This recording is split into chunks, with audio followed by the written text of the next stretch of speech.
You don't seem to understand. I have nothing left to lose anymore. My gifted sister took it all. Maybe it's just because you're ugly. They ask you how you are, you just have to say that you're fine when you're not really fine, but you just can't get into it because they would never understand. What's good, anime enthusiasts? I hope we all having a good day, a great day, a fantastic day.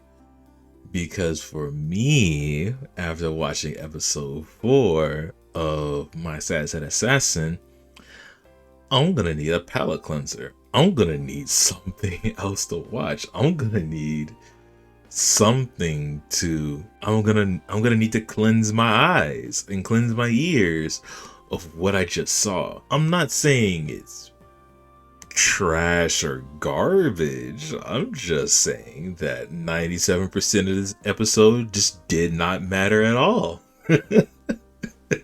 Like, what are we watching this for? What was this story even going? This whole thing could have been filler. Yeah, it kind of is filler, to be honest with you. I think back to what I said in the second video of this, of like red flags being shown as far as the story is concerned. None of that happened to the main story. It's just mainly it happens to this little side arc, this side tangent that would take about Amelia and Kilika and their whole family relationship thing, and it went nowhere. Like, what was the point of all of this? I realistically think that 2 minutes and like 30 seconds of this whole entire episode had any kind of relevance, like any like meat to it. Everything else, just write it off, gone. So I don't know what the point of this was. Sure, to like give Amelia and Kilika some kind of like backstory and whatnot, but as I'm going to walk you guys through, it didn't matter, or none of it mattered at all. Or why did we even think that this was like a really like it's hard to find words to talk about, because I don't want to say like it wasn't a good one. Like, there was potential behind it, but the execution of it was poor. Like halfway through, I even sent out a tweet saying, what is even going on? Like, so much was rushed through and so much was like crammed together. Like, why do this? But anyway, to prevent me from like having another crash out episode after watching this, let's really get into it. So it begins with a flashback of Amelia and Kilika. They're outside, like in the forest. Amelia is doing some training on her own. I'm sorry, not Amelia. I'm about to get confused. Kilika is doing some training on her own, and Amelia is taking a walk while she's being escorted. And it looks like they're doing, fine. And it looks like Kilika is looking to be the better sister and princess. Slam cuts to another scene where Liam is on his like one knee saying, I'm going to end this engagement with you. Amelia is saying that, well, it wasn't I who decided it, talk to my father. Kilika comes in like, yeah, Liam didn't want to marry you, because Amelia, you're the child of light. That comes up again. And Kilika is just smiling like a devilish demon that she is. And for some reason, the child of light can't take the throne, and Amelia committed some kind of unforgivable sin. What's going on? So we come back to the present. Amelia's all like, I'll leave. And Kilika's like, no, you ain't. Akira comes in, steps in, defending Amelia. And Akira finally asks a question that we're all concerning. Kilika just unsheaves her arm and sets the purple stuff on her arm, and she's saying, well, she poisoned me because she gave me a healing potion disguised as a poison. And Amelia's like, no, that was actually a healing potion. And Kilika then just waltzes up to Akira, looks at her, and she's using this skill called Mesmerize to put him under her control. And after this is when Amelia just gets a backbone and tries to step up, gets angry, defends Akira for what Kilika did. But Akira's fine. He looks chill. And it's because he was a higher level, so mesmerize doesn't work on him. And they do a little back and forth. Akira is like, hey, Kilika, stop doing this. You're the one who framed Amelia. Or he believes that Kilika framed Amelia. And Kilika's like, guards, kill them. And Akira was about to unleash his shadow magic, not his assassin skills, until the father shows up. And Kilika is looking a little weak and meek once the follow bolt rolls up. And the father is like, it is really demeaning, not demeaning, but saying like, Kilika, why are you doing all of this? Why did you mesmerize the troops to attack Amelia? I'll give you a punishment later. And Kilika's like looking down, and the father comes up to Akira and Amelia, and he says, yo, I'm gonna ensure Kilika makes up for the problems that she caused. I'll apologize for her. And then passive aggressively, he says, hey, Akira, please leave. Amelia's like, no, but Akira can't stay because the rules state that no other races, for whatever reason, can't step foot on elven land. And Amelia is like, well, I'll leave if Akira has to leave. And Father's like, no, you're not. You're supposed to be my next successor. You're supposed to lead this land. And Akira butts in and was like, hey, it's Amelia's choice if she wants to leave or not. Don't put that on her.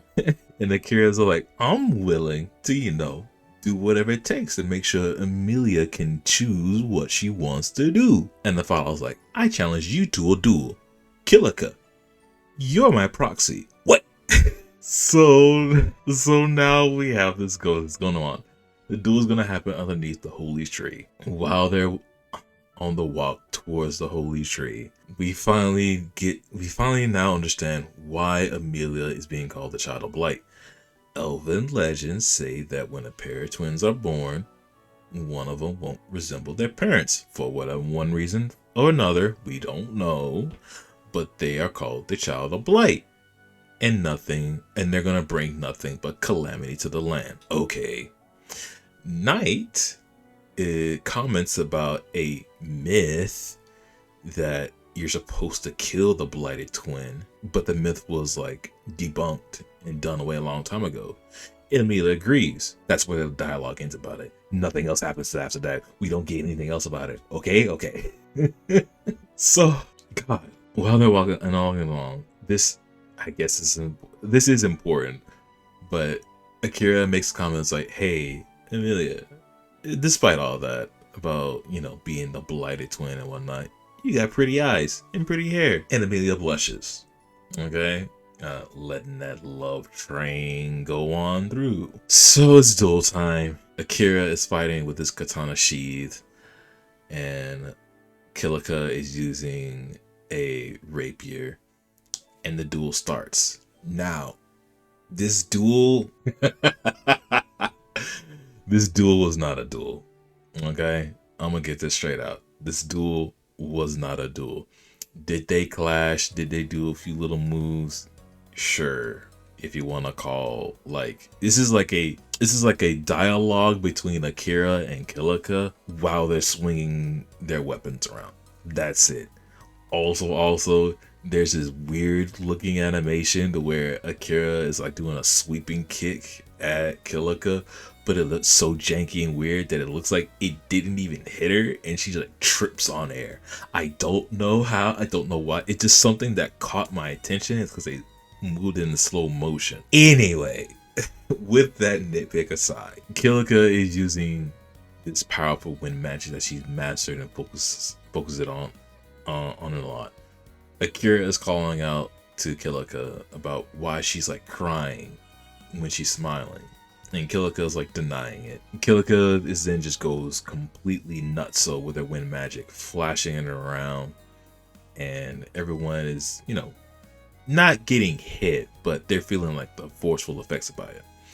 Then we get a flashback to the kid days. Amelia and Kilika, they're pretty nice to each other, they're pretty chill. And then we hear the adults, like a voiceover, saying that Amelia's class is a spirit medium, a messenger from the gods who can bend the world to her will when she awakens. Okay, she's looking pretty powerful. And the kingdom's supposed to prosper with her gift. Alright, but that's supposed to be the reason why Kilika is acting that way. It's because of the fact that Amelia is a spirit medium class, is that she's supposed to be this very important person besides looking nothing like her parents, that Amelia took everything from her. Like, she was supposed to be the next in line. Like, she was supposed to be the next big princess. No, not big princess, but like, you know, the elevated twin. And so while all of this is going on, while she's like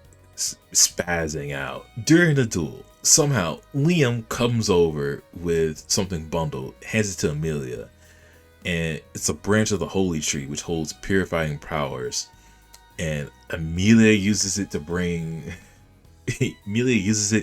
cleanse the mesmerize that Kilika put on all the troops. By the way, Kilika was supposed to drop her mesmerize on the troops in the first place when her father showed up. I don't know why she didn't, but you know, she didn't. And then when Kilika finally goes even more berserk with the wind magic, Akira activates his shadow magic to absorb it all, but it backfires and it starts to consume Kilika.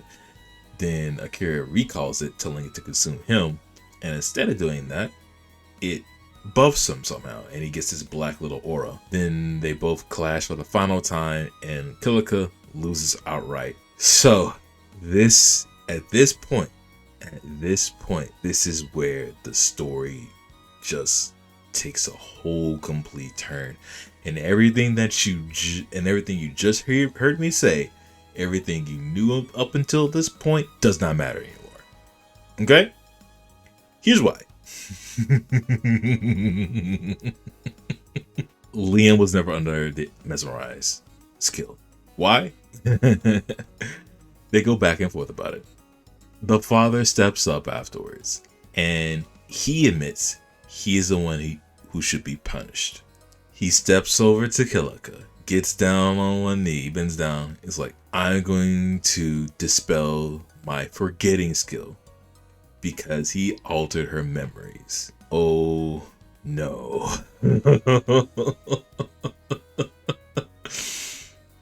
So first things first, let's get this out of the way. There's another flashback to, I guess, her memories. Well, yeah, it is her memories. What she forgot was that outside a dungeon where she was going to go to, some dude that's very obscure offers Kilika a ball that summons monsters for her to train on.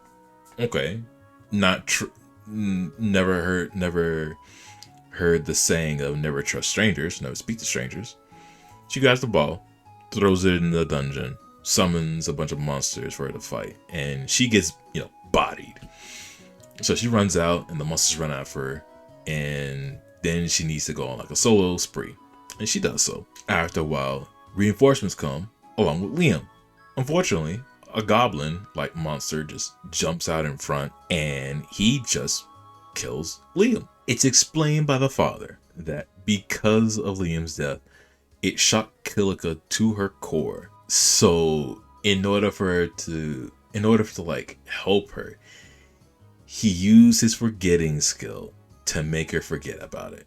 That whole entire event day, he made her forget about it. That very same day, Amelia, the spirit medium, uses her spellcraft skill to create two new magic skills. She created gravity, which she used in episode 2 to, do like basic attack stuff, and resurrection. So Amelia revived Liam using a leaf from the holy tree. We'll get back to that. The only person who doesn't know anything is Kilika. And the father made everyone, and I mean everyone in the Elven land, to make sure that they all wall themselves off from Kilika and keep the truth from her. Are you with me so far, people? The father orchestrated this whole scheme to make Kilika forget about Liam's stuff because it shocked her to her core, and it just broke her, to make sure that she would be okay, and made everyone go along with this whole fake story. Okay? When Liam was revived, by the way, that leaf from the holy tree, it made him immune to the mesmerize. And Liam was just playing along this whole entire time. He felt bad about it. Everyone feels bad about it. Kilika looks down on herself and blames herself for her own actions. She says she looks like a fool. Emilia's like, no, you're okay. I know what you did. You're okay. I know the true you. And it's like a happy ending. Huh? Am I going crazy? No, I'm going crazy. I'm going crazy. Like, the father just did one of the worst things possible to keep the truth from the daughter, and the daughter just went crazy. Amelia could have died. Kilika was thinking one thing, and nobody wanted to say anything. Nobody wanted to say anything. They were just all in on it. Except for Amelia. Like, she didn't even know either. So casually, everyone is cool with everything and whatnot. And the father was like, yeah, I'll keep my word. Yeah, Amelia, you can do whatever you want. And Akira said he would go into the Beast Folk continent to upgrade his gear because Knight gave him a tip on it. And then Amelia has a moment with Akira. It's this whole cliche thing. Hey, Akira, call me by my name. Akira's like, Amelia. And he's like, again, Amelia. And this whole cliche thing is Amelia's head over heels for Akira. Akira's like, whatever. And, so yeah, that's that. The only, not the only, the one other thing that actually matters, that the episode ends with the hero party. They are actually leaving the human continent because, like they said, once the monsters become very trivial to them, they need to go train elsewhere. So they're going to the Beastful continent to upgrade their gear. Would you look at that? Looks like both groups are about to join up to each other. And the episode ends. Listen, people. There is an anime called So I'm a Spider, So What? I've watched that anime before. I believe that there are two halves to that anime. If you have seen That Time I Got Recreated as a Slime, think that instead of a slime, there's a spider, and there are a lot more characters to it besides, the slime character. I forget the name at the moment in time because I'm being flustered by this anime.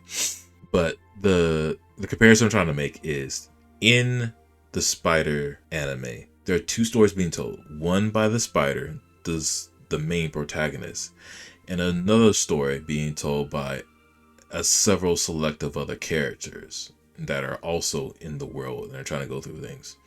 While I was watching that anime, I was so more in tune with the other characters rather than the spider.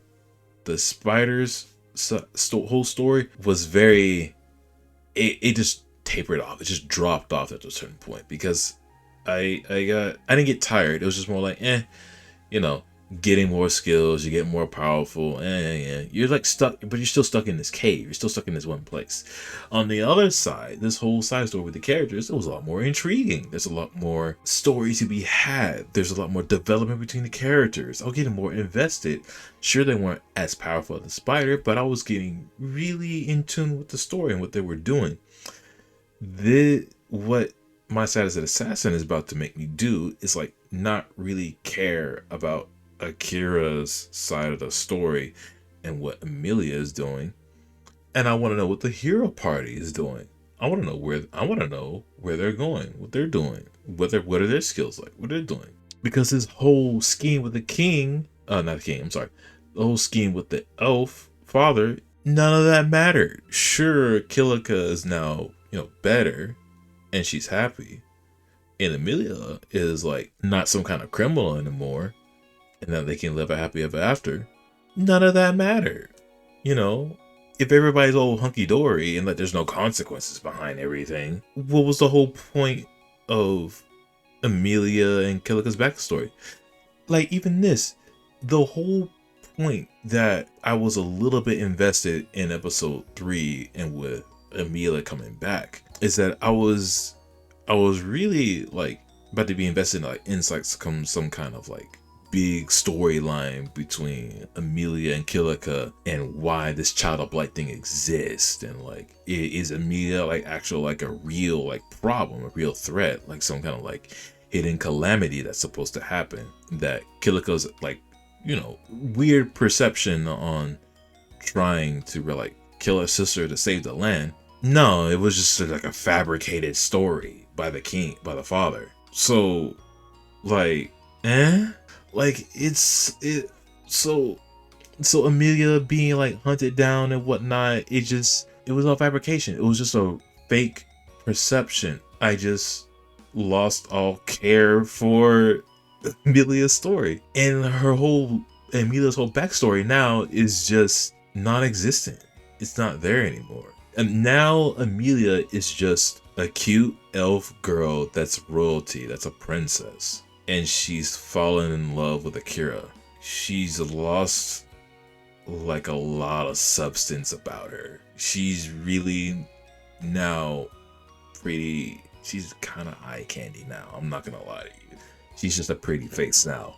She's just an assistant to Akira at this point now. Kilika, on the other hand, I thought I was gonna be like really invested in like some kind of like villainous, like somebody that probably fabricated, you know, being slighted by Amelia, or maybe it was some kind of like misconceived notion on Amelia being like a blight, and I thought something more was gonna come of it, but no, even Kilika's whole story was fabricated, and now Kilika is just another pre-elf girl that can fight.